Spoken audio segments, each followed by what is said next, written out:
এই দোয়াটি 7 বার পাঠ করুন।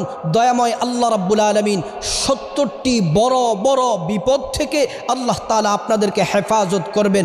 বিখ্যাত তাবিঈ হযরতে মাকহুল রাহমাতুল্লাহি আলাইহি তিনি বলেন, এই বাক্যগুলা যে ব্যক্তি 7 বার পাঠ করবে, প্রত্যেক দিন 7 বার পাঠ করবে, আল্লাহ তাআলা তার 70টি বড় বড় বিপদ দূর করে দিবেন।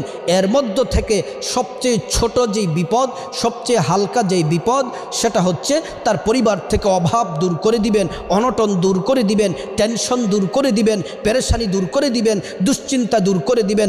সংসারে আল্লাহ তাআলা সকল বিপদ থেকে আল্লাহ তাআলা মুক্তি দিবেন যদি আপনি দোয়াটি পড়তে পারেন।